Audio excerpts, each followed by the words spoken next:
இப்ப நம்முடைய தோல் திருமாவர்கள் சொல்ல போனா நானே பேசுவோம். வன்னிய அரசு எப்பதான் பண்ணிட்டு இருப்பாங்க. வன்னிய அரசு நான் வந்து இணக்கமாக பேசுறேன். ரவிக்குமார் அவர்கள் எங்களுடைய சட்டமன்ற உறுப்பினர்.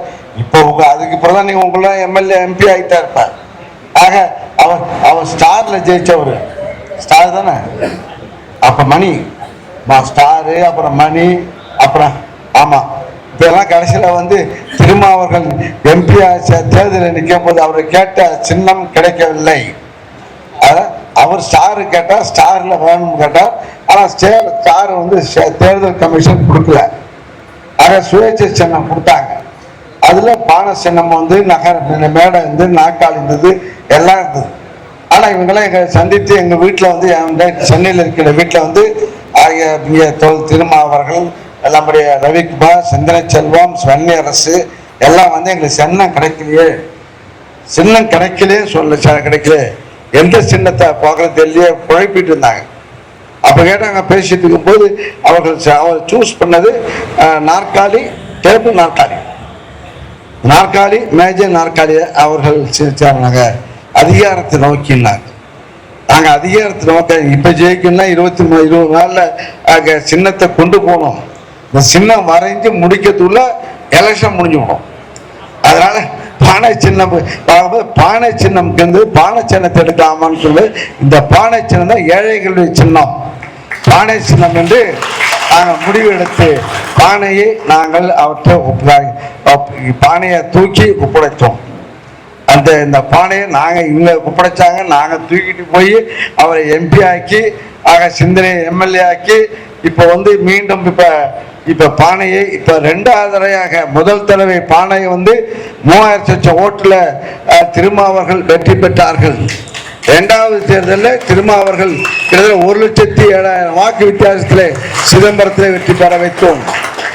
ஆக எங்க பகுதியெல்லாம் ஒரு கடுமையான பகுதி. இந்த பகுதி இணக்கமாக இன்றைய தினம் நாங்கள் வாழ்ந்து கொண்டிருக்கிறோம் என்றால் இணக்கமுள்ள தலைவர்கள் நம்முடைய தொல் திருமாவர்கள், ரவிக்குமார் அவர்கள், வன்னிய அரசு அவர்கள்லாம் இணக்கமாக பழகக்கூடியவர்கள், பண்பாளர்கள். அவர்கள் இருக்கிற காரணத்தால் தான் எங்களுடைய பகுதி அமைதியாக வாழ்ந்து கொண்டிருக்கின்றோம். நாங்கள் அமைதியாக வாழ்ந்து கொண்டிருக்கிறோம். அந்த அளவுக்கு அவர்கள் உரிமையாக நாங்கள் பேசுகின்றோம், இணக்கமாக பேசுகின்றோம். நாங்கள் இத்தகைய தோழர்கள் நமக்கு கிடைத்திருப்பது வாய்ப்பு ரொம்ப நல்லது. ஆக வன்னிய அரசு வெற்றி பெற வேண்டும். நம்முடைய சுயநலம். வன்னிய அரசு வெற்றி பெற்றால் நாமெல்லாம் இந்த பகுதியிலே நாம் தலை நிமிர்ந்து நடக்கூடிய ஒரு வாய்ப்பை உருவாக்க முடியும். நாங்களாம் எங்களோட பயங்கரமான எங்கள் ஃபயரானவர். ஆக இப்பதான் இணக்கமாக எங்கள் பகுதியே இப்போ முன்னேறி கொண்டிருக்கிறது. எங்களுடைய பகுதியே இப்போ முன்னேறி கொண்டிருக்கிறது. அந்த அளவுக்கு எங்கள் பகுதியெல்லாம் வளர்ச்சி இருக்கிற போது நாங்கள்லாம் இணக்கமாக இருக்கக்கூடியவர்கள். இந்த காரணத்தால் அந்த அளவுக்கு இணக்கத்தை சொன்ன கொள்கைவாதிகள், என்ன சொன்ன ஒரு போராளி கிடைப்பது இப்போ உள்ள காலத்துக்கு வேண்டும். இப்ப நடிக்கிறவனும் தேவையில்லை. நடிக்கிறவன் நம்ம ஓட்டை வாங்கிட்டு போடுவான், நடிக்கிறவன் நம்ம ஏமாத்திட்டு போடுவான். கொள்கை உள்ளவர்கள் தான் நமக்கு தேவை. வருங்கால நல்ல இளைஞர்கள் உருவாக வேண்டும், கொள்கை வேண்டும். உலக கலாச்சார சீரழிவு கண்டாலாம் இப்ப வரும்போதே முதலமைச்சர் கனவுல வராயா, என்னையா பாரியா, இந்த ஆள்லாம் பாரியா, பாவம் இந்த எவ்வளவு கஷ்டப்பட்டு எவ்வளவு கடுமையான இதுபட்டு அவர்கள் வந்து வாழ்ந்து கொண்டிருக்கிறார்கள். ஆக சொகுசாக வாழ்ந்தவன், பிளாக்ல டிக்கெட் விற்கிறவன், பிளாக் பணம் வாங்குறவன், இப்பயே வரி கட்டாதவன், வரியை கட்டாது ஏமாத்துறவன், நாட்டை ஏமாத்துறவன், இப்ப நாட்டு மக்களை ஏமாற்ற மாட்டாங்களா? நாட்டு மக்களை ஏமாற்ற மாட்டான். இங்க சினிமாவில் 60 வயசு, இப்ப அவங்களுக்கு 50-55 வயசு, இப்ப பார்த்தா 30 வயசு பசங்க, 20 வயசு பையனும் நடிச்சுக்கிட்டு. ஆக கலாச்சார சீரழிவு இது பெண்கள் மத்தியிலே கொண்டு செல்ல வேண்டும். ஒரு இங்க ஊடகமாக இருந்தாலும் செய்தித்தாள ஒருத்தருடைய மனைவி அவர் விவகாரத்தை கேட்டு வீடு கொடுக்கவில்லை என்று குற்றச்சாட்டு சுமந்த அன்னைக்கு அன்றைய தினமே இன்னொரு பெண்ணுடன் இன்னொரு பெண்ணும் ஒரே ட்ரெஸ்ல கணவன் மணி போல இந்த செல்கிறாண்டால் நாட்டு மக்களை பற்றி கவலை இல்லை. அவர் தான் என்ற ஒரு அங்கீகாரத்தை சேர்த்த தலைவர். நம்முடைய தலைவர் முதலமைச்சர் இங்கே திண்டிவனம் பேருந்து நிலையம் ஆகிய இந்திரா காந்தி பேருந்து நிலையமாக வேண்டும் என்று கேட்ட செய்தி அவர்களுக்கு இங்கே உளவுத்துறை மூலயமாக போன உடனே அதற்குரிய மாற்றத்தை விட்டு கொடுத்து அந்த பெயர் மாற்றத்தை உருவாக்குகிறார்கள். இங்கே தானுங்கிறவன் இங்கே அவன் நல்ல சக்தியா தீய சக்தியா, செய்கிறவன் கலாச்சார சீரழிவு செய்கிறவன் நல்ல சக்தியா, இதை மக்களுக்கு உணர்த்த வேண்டும்.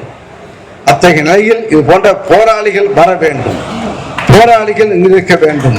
நம்முடைய திருமாவர்கள் அவர் இன்னும் சொல்ல போன திருமாவர்கள் இப்போ கிண்டல் பண்ணுவார் ரவிக்குமாரோட. அவரு பாவம் இந்த மக்களை முன்னேற்றம் உட்கார அவர் மெழுகுவத்தி போல தன்னை அழித்து கொண்டு ஒரு மெழுகுவத்தி தன்னை அழித்து கொண்டு மற்றவங்க வெளிச்சத்தை கொடுக்கிறது. மெழுகுவத்தி தன்னை அழிச்சு கொண்டு வெளிச்சத்தை கொடுக்கிறது.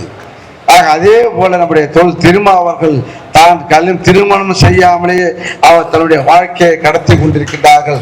இந்த சமுதாயம் இந்த இளைஞர்கள் முன்னேற வேண்டும் என்று. ஆனா மற்றவங்கெல்லாம் பார்த்தா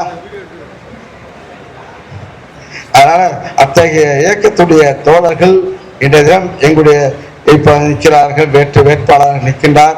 அதை வெற்றி பெற வைக்க வேண்டிய கடமை உங்களுக்கு விடுதலை சிறுத்தைக்கும் உண்டு, முரசுக்கும் உண்டு. இப்போ முரசு பாரு, இப்போ எனக்கு என்னன்னா முரசு நாங்கள் இங்கே நிற்க மாட்டோம், இங்கே நிற்க மாட்டோம், அங்கே தான் வேணும் என்று இங்கே வெற்றி பெற்ற. ஆனால் மஸ்தான பாய்க்கு நீ என்ன செய்வ, அந்த வெற்றி பெற வச்சு அவங்கள நாங்கள் எங்களுடைய கழக தலைவருடைய சுய மரியாதையை காப்பாற்ற வேண்டிய உரிமையில் நாம் இருக்கின்றோம். ஏன்னா நான் மயிலாடுதுறை நிற்க மாட்டேன், எனக்கு பயமா இருக்கு அப்படி சொல்லிட்டார்கள். என்ன தோற என்ன முடியுமா? ஆமா அதான் ஒன்றிய களம் பார்த்து இது பழம் பெருச்சால் இது. ஆமா ஆமா உட்காரு. ஆக இதை செய்ய வேண்டும். இங்கு நம்முடைய தோழர்கள் 23 கட்சிகள் தோழர்கள் தலைவர்கள் இருக்கின்றார்கள், கொள்கைவாதிகள்.